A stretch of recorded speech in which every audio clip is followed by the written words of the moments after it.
பிஸ்மில்லாஹிர்ரஹ்மானிர்ரஹீம். துணிகள் பழையதாகி விடுவது போல் உங்கள் உள்ளங்களில் உள்ள ஈமானும் பழையதாகி பலவீனமடைந்து விடும். எனவே உங்கள் உள்ளங்களில் உள்ள ஈமானை புதுப்பிக்க அல்லாஹ்விடம் துஆ செய்து வாருங்கள் என்று நபிகள் நாயகம் ஸல்லல்லாஹு அலைஹி வஸல்லம் அவர்கள் கூறியதாக ஹஜ்ரத் அப்துல்லா இப்னு அம்ர் இப்னு ஆஸ் ரலியல்லாஹு தஆலா அன்ஹு அவர்கள் அறிவிக்கிறார்கள். எனது உம்மத்தினரின் உள்ளங்கள் ஈமானுக்கு புறம்பாகவும் பாவங்கள் பற்றியும் ஏற்படுத்தும் ஊசலாட்டங்களை அதை செயல்படுத்தாமலும் அல்லது அதை பற்றி மற்றவர்களிடம் பேசாமலும் இருக்கும் வரை அல்லாஹ் மன்னித்து விடுவான் என்று நபிகள் நாயகம் ஸல்லல்லாஹு அலைஹி வஸல்லம் அவர்கள் கூறியதாக ஹஜ்ரத் அபூ ஹுரைரா ரலியல்லாஹு தஆலா அன்ஹு அவர்கள் அறிவிக்கிறார்கள். சில சஹாபா பெருமக்கள் நபிகள் நாயகம் ஸல்லல்லாஹு அலைஹி வஸல்லம் அவர்களின் சமூகத்திற்கு வந்து, எங்கள் உள்ளங்களில் சில எண்ணங்களை உதித்திருக்கின்றன, அவைகளை நாவால் மொழிவதை நாங்கள் பாவமாக கருதுகிறோம் என்றார்கள். உண்மையாகவே அவற்றை நாவால் மொழிவதை வெறுக்கிறீர்களா என்று நபிகள் நாயகம் ஸல்லல்லாஹு அலைஹி வஸல்லம் அவர்கள் கேட்க, ஆம் என்றார்கள்.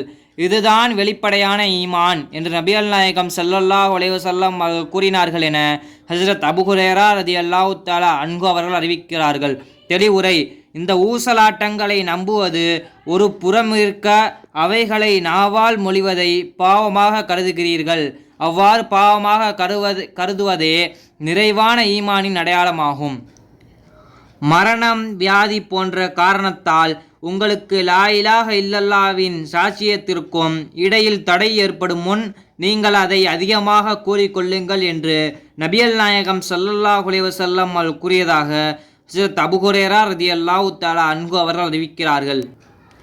அல்லாஹ்வை தவிர வேறு இறைவன் இல்லை என்று உறுதியாக அறிந்த நிலையில் எவர் மரணமடைகிறாரோ அவர் சுவனத்தில் நுழைவார் என்று நபிகள் நாயகம் ஸல்லல்லாஹு அலைஹி வஸல்லம் அவர்கள் கூறினார்கள் என ஹஜ்ரத் உஸ்மான் ரலியல்லாஹு தஆலா அன்ஹு அவர்கள் அறிவிக்கிறார்கள்.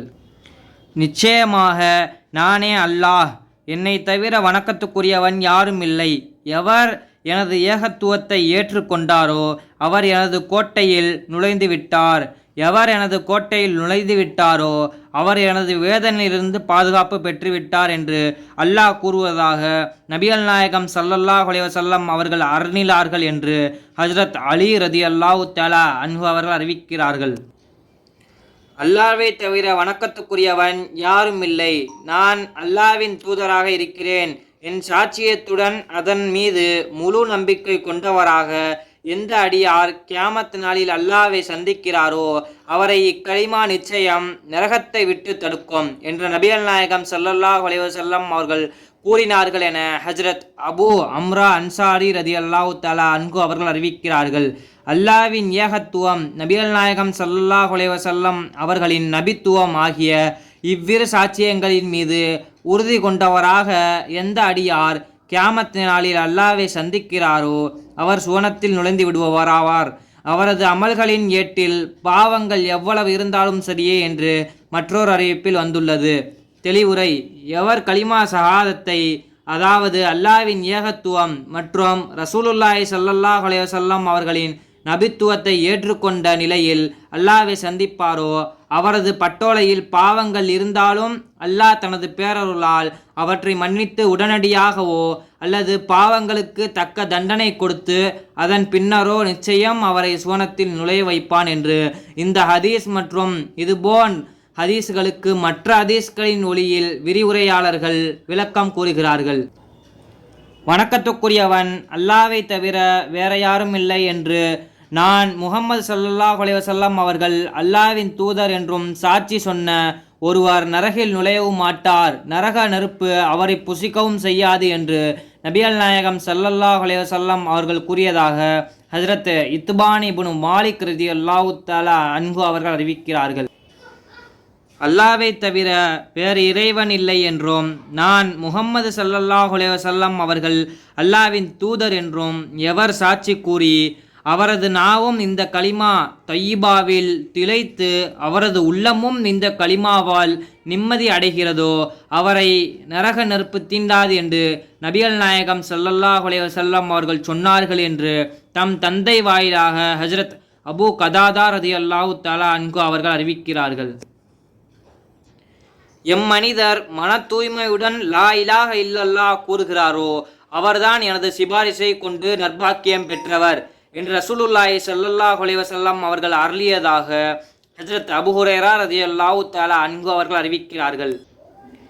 எவர் தன்னுடைய உள்ளம் தனது நாவை உண்மைப்படுத்தும் நிலையில் லா இலாஹ இல்லல்லாஹ் என்று சாட்சி சொல்கிறாரோ அவர் சொர்க்கத்தில் தான் விரும்பும் எந்த வாசல் வழியாகவும் நுழையலாம் என்று நபிகள் நாயகம் ஸல்லல்லாஹு அலைஹி வஸல்லம் அவர்கள் கூறியதாக ஹஜ்ரத் அபூபக்கர் சித்தீக் ரலியல்லாஹு தஆலா அன்ஹு அவர்கள் அறிவிக்கிறார்கள். நரகவாசிகளின் சிலரை அவர்களது கரண்டை கால் வரை நெருப்பு பிடித்து கொள்ளும், இன்னும் சிலரை முழங்கால் வரை பிடித்து கொள்ளும், மேலும் சிலரை இடுப்பு வரை பிடித்து கொள்ளும், இன்னும் சிலரை நெஞ்சு எலும்பு வரை பிடித்து கொள்ளும் என்று நபிகள் நாயகம் ஸல்லல்லாஹு அலைஹி வஸல்லம் அவர்கள் கூறியதாக ஹஜ்ரத் சமுரத் இப்னு ஜுந்துப் ரலியல்லாஹு தஆலா அன்ஹு அவர்கள் அறிவிக்கிறார்கள். ஹஜ்ரத் இப்னு அப்பாஸ் ரலியல்லாஹு தஆலா அன்ஹு அவர்கள் அறிவிக்கிறார்கள். நபிகள் நாயகம் ஸல்லல்லாஹு அலைஹி வஸல்லம் அவர்கள் இத்தகுல்லாஹ ஹக்க துக்குதி வலா தமூதுன்ன இல்லா வஅன்தும் முஸ்லிமூன், அல்லாஹ்வை அஞ்சத் தகுந்த முறைப்படி அஞ்சுங்கள், முழுமையான முஸ்லிம்களாகவே மரணியுங்கள் என்னும் ஆயத்தை ஓதினார்கள். பிறகு ஜக்கூம் என்னும் மரத்திலிருந்து ஒரு துளி உலகில் சிந்திவிட்டாலும் உலகில் உள்ள எல்லா பொருட்களையும் நாசப்படுத்தி விடும் என்றால் அம்மரத்தையே உணவாக்கி கொள்ளும் நரகவாசிகளின் நிலை என்னவாகும் என்று அல்லாஹ்வுடைய வேதனையை பற்றி நபிகள் நாயகம் ஸல்லல்லாஹு அலைஹி வஸல்லம் அவர்கள் எச்சரித்துள்ளார்கள். தெளிவுரை: ஜக்கூம் என்பது நரகில் உற்பத்தியாகும் ஒரு வகை கள்ளி செடிக்கு சொல்லப்படும். இறந்தவரை 3 காரியங்கள் பின்தொடர்ந்து செல்கின்றன. அவற்றில் 2 திரும்பிவிடும், 1 மட்டும் மையத்துடன் தங்கிவிடும். அவனுடைய உறவினர், அவனுடைய செல்வம், அவனுடைய செயல்கள். அவனுடைய உறவினரும் செல்வமும் திரும்பிவிடும், பிறகு அவனுடைய செயல் மட்டும் அவனுடன் தங்கிவிடும் என்று நபிகள் நாயகம் ஸல்லல்லாஹு அலைஹி வஸல்லம் அவர்கள் கூறியதாக ஹஜ்ரத் அனஸ் இப்னு மாலிக் ரலியல்லாஹு தஆலா அன்ஹு அவர்கள் அறிவிக்கிறார்கள். சுப்ஹானல்லாஹி வ பிஹம்திஹி சுப்ஹானக்கல்லாஹும்ம வ பிஹம்திக வ அஷ்ஹது அல்லா இலாஹ இல்லா அன்த அஸ்தக்ஃபிருக வ அத்தூபு இலை. ஆமீன். சுப்ஹான ரப்பிக ரப்பில் இஸ்ஸத்தி அம்மா யசிஃபூன் வஸ்ஸலாமு அலல் முர்ஸலீன் வல்ஹம்துலில்லாஹி ரப்பில் ஆலமீன்.